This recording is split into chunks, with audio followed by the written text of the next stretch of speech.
ধোকলা আর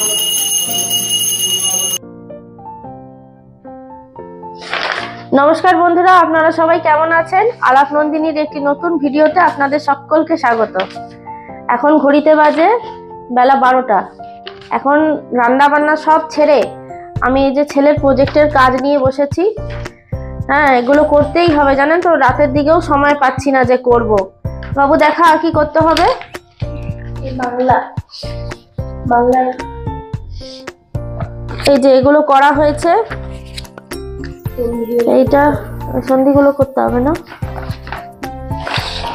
আর আজকে সকালে চিঙ্কির সাথে আমার ঝগড়া হয়েছে, ঝামেলা হয়েছে, প্রচন্ড ঝামেলা হয়েছে।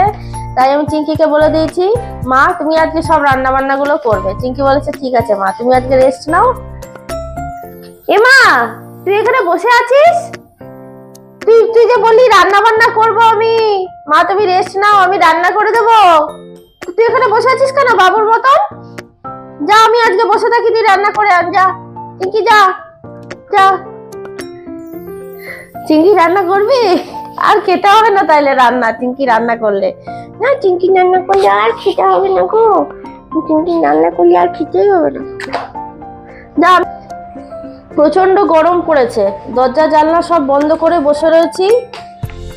মানে এত ভ্যাপসানি একটা গরম লাগছে না। কালকে রাতে হাওয়া দিলেও ভালো, ভাবলাম হয়তো বৃষ্টি বৃষ্টি কিছু পড়বে। ও বাবা, তার কোনো গল্পই নেই জানেন। আজকে রান্না করব গাঠি কচুর তরকারি। ছেলেটা বলেছে মা একটু গাঠি কচুর তরকারি করবে। ও গাঠি কচুটা না খেতে খুব ভালোবাসে। গাঠি কচুর তরকারি করব, আর দেখি একটু কুঁদরি ভাজবো, নাহলে ফুলকপির তরকারি করবো। এই দুটোর মধ্যে একটা করব। চলুন তাহলে কাজগুলো না তাড়াতাড়ি করে নি, আবার নিচে যেতে হবে। রান্না বান্না তো বাকি আছেই, বেলা 12টা বাজে এখন। আমার রান্না বান্না সব হয়ে গেল। এই যে এখানে কুঁদরি ভেজেছি, কড়াইতেই থাক, বাটিতে আর নামাচ্ছি না। আর এইখানে করেছি গাঠি কচুর তরকারি, গরম মশলা, ঘি আর উপর দিয়ে একটু ধনেপাতা ছড়িয়ে নামিয়ে দিয়েছি। আর খাওয়ার সময় একটু পাঁপড় ভেজে নেবো, আজকে মঙ্গলবার তো, তাই নিরামিষ রান্নাই করেছি, নিরামিষ খাই আমরা। যাই এবার স্নানটা করে নি, তাইলে রান্না বান্না তো হয়ে গেছে। এই যে বাবার মন্দিরে চলে এসেছি, একটু পুজো দেব, নারকেল দিয়ে ছোলা গুড় দিয়ে পুজো দেবো একটু। আর এই মন্দিরে না অনেক দেবদেবীর মূর্তি রয়েছে। এই যে এরকম দেখুন, শিবলিঙ্গ আর মা কালীর মূর্তি, তারপর বট ঠাকুর, সূর্য দেবতা। এই যে পুজো হচ্ছে বাবার মন্দিরে। আমি আর আপনার দাদাই গেছিলাম, বাবু ঘরে ছিল। এত ভালো লাগে না বাবার মন্দিরে আসতে।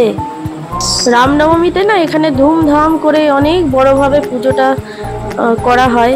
তো আমরা সবাই আসি, প্রসাদ খাই, খুব ভালো লাগে। কত কত লোক আসে জানেন, কত দূর থেকে পুজো দিতে।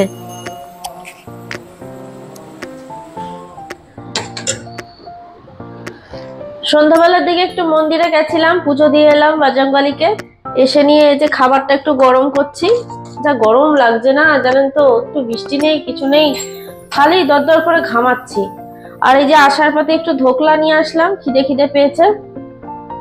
এই যে ধোকলা, আর এর মধ্যে রয়েছে ক্ষীরকদম আর ছানার টোস্ট বাবুর জন্য, এই নিয়ে আসলাম। আর ধুবো চিংকি শুয়ে রয়েছে উপরে।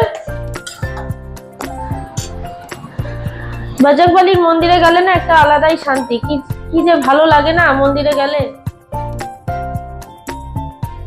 এসিটা একটু গন্ডগোল করছে জানেন তো, এই জন্য রাজীবদাকে ডেকেছি। এই যে রাজীবদা এসছে, ঠিক করবে। গ্যাস নেই?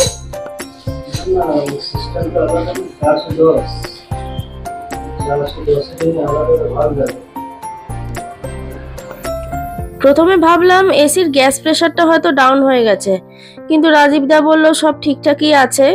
একটু প্রবলেম হয়েছে ওই এসির সুইং ডালাটার, যেটা দিয়ে আর কি হাওয়াটা ধরুন উপর নিচ হয়, ওটার হালকা একটু প্রবলেম হয়েছে। তো দাদা বলেছে শনি রবিবার করে এসে ওটা করে দেবে, ঠিক করে দেবে। আর আমি শনি রবিবার করেই আসতে বলেছি, তাহলে আপনার দাদা বিকেলের দিকে থাকবে, নাহলে আমার না খুব অসুবিধা হয়ে যায় একা হাতে সবকিছু সামলাতে। এই যে চিঙ্কি মহারানী হাজির। কি কি এনেছে দেখো রাজীব কাকু, কি এনেছে এগুলো? কি নেবে তুমি? নেবে? দেখুন রাজীবদা সব জিনিসপত্রগুলো ঢোকাচ্ছে আর এই যে সামনে দাঁড়িয়ে দাঁড়িয়ে দেখছে। ধুবো কিন্তু ছাদে আছে বাবুর সাথে, আর ওই যে আমি নিচে, আমাকে ছাড়া থাকবে না আমার মেয়ে, ও নিচে। আমার ধ্রুবচিংকি জানেন তো লোকজন খুব ভালোবাসে, বাড়িতে কেউ আসলে খুব পছন্দ করে, চায় যে কেউ আসলে আমাদেরকে ধরে একটু আদর করুক। এ দেখুন রাজীবদার কাছে একবার করে যাচ্ছে আর আসছে, আর রাজীবদা ওই নোংরা হাত তো তাই ওকে ধরছে না। ওই যে দেখুন উঠে গেছে আবার উপরে। তাহলে বন্ধুরা আজকের ভিডিওটা এই পর্যন্তই থাক, দেখা হচ্ছে পরের একটি নতুন ভিডিওতে। সবাই সুস্থ থাকবেন, ভালো থাকবেন, আনন্দে থাকবেন।